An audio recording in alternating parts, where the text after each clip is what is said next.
Hello lovely friends, here's a sneak peek of today's acrylic pouring. I used 3 colours to create this beautiful fluid art painting. Welcome to my channel. I really appreciate you being here, and thank you so much to all those who subscribe and support my channel, and my lovely members Linda and Jill. Your support helps so much to keep this channel going. Welcome to another Talent Tuesday where Kim and I do whatever we fancy. I'm going to put Kim's link in the description and comments below as usual. Today's fluid art painting is 3 really simple colours, and I'm going to show you in a moment, and there's a beautiful dark green base.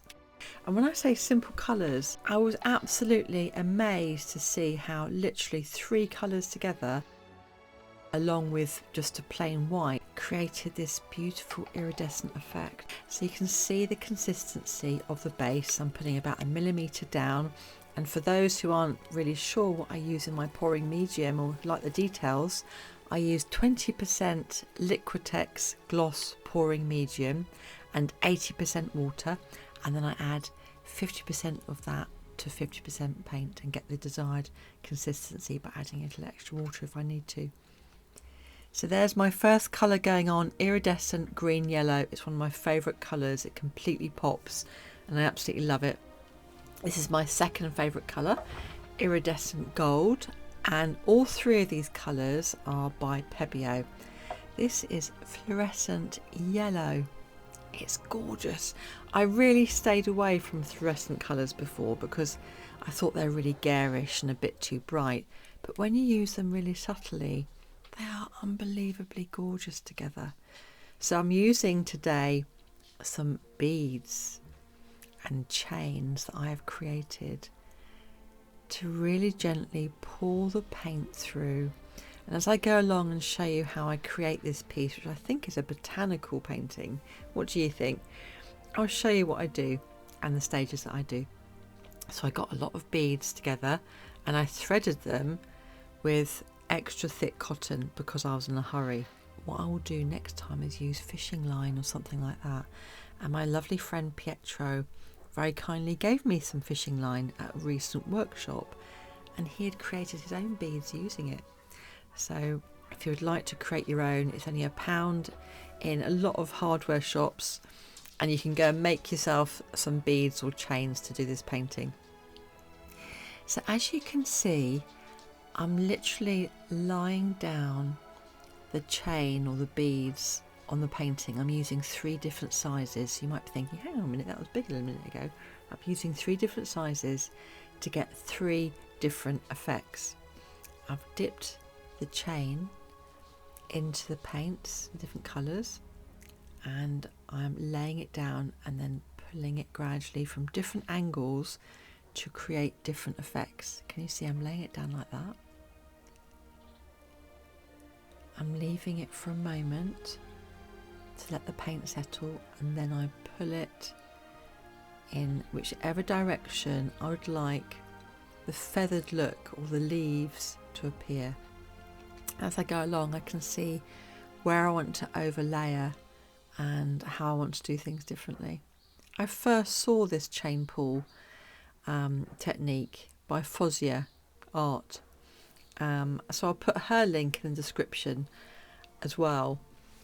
Pop along to her channel and see what she's done. They're absolutely beautiful, and this is now one of my favourite techniques, and I've got lots of ideas for an upcoming workshop. My students keep me so creative when they ask different questions, and they're always hungry for new techniques and different ways of creating effects. I'm so proud of them all. I had a recent workshop this Saturday, and I'm in awe of all of their talent and just the way they were just let themselves go and create. So I'm going to put their paintings in a video next week, alongside another painting that I've done to show you. So this is a bigger bead, and you can see on this particular chain of beads, I've put bigger beads on one side, and they've got smaller and smaller and smaller.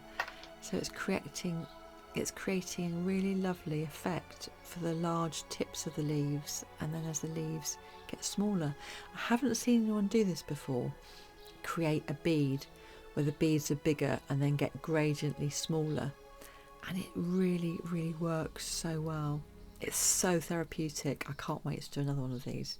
So you can see the colours here, green, yellow and gold, and a touch of white in places. And then the background is one of my favourite greens. It's a Palo Green by Daler Rowney, and it mixed beautifully with the pouring medium. All the paints that I use work well with Liquitex pouring medium. It's the one thing I use. I know it's expensive, but you don't have to use very much, and it lasts a long time, and you get continuous and consistent results.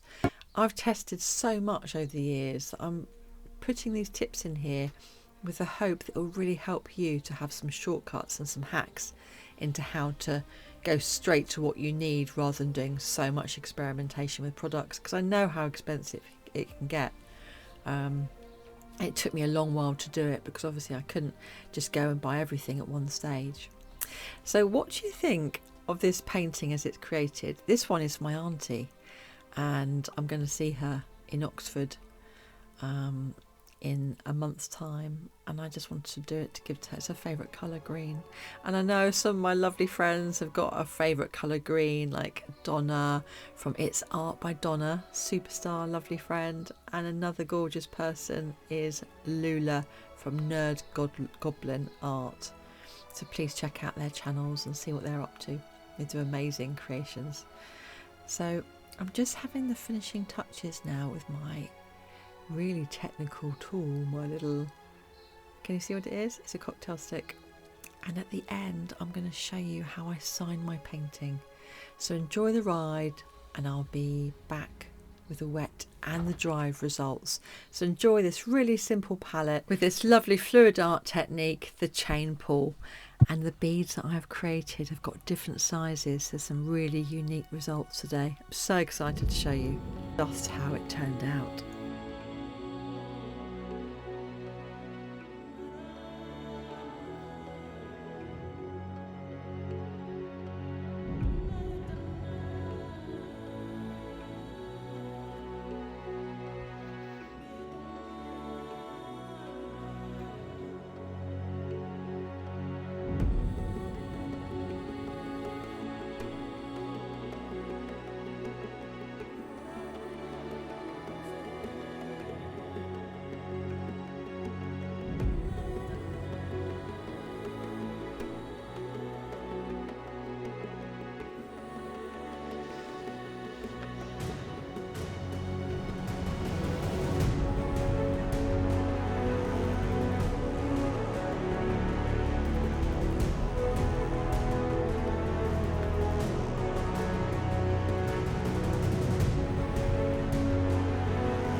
I really hope you've enjoyed this abstract art painting today in acrylic pouring. I'm now going to show you just the end results as I do my final touches, and I'm going to show you just how I sign my paintings.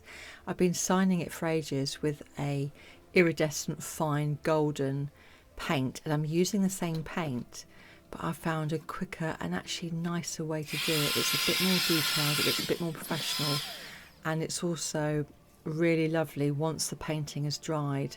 When you've got your fluid art painting, some people like to sign it when it's wet, and that's a lovely idea, and that's really unique as well. But stay here for a moment and let me just show you how I use it. It's really exciting, and I've only just used it for my last two paintings. It makes it look really thin. I really wanted to search for a pen that was thin, but I couldn't find one, so I ended up using something that I'll show you in a moment. So here is the end result. I'm so pleased with this piece, and something I hadn't said earlier is I used a tiny drop in the yellow of silicone, and you can see how lifelike it's made, the cells popping up in the paints. This is a really unique thing, and I'm so pleased to have done it. I need to try it again. I just need to get in my art room as soon as I get a moment.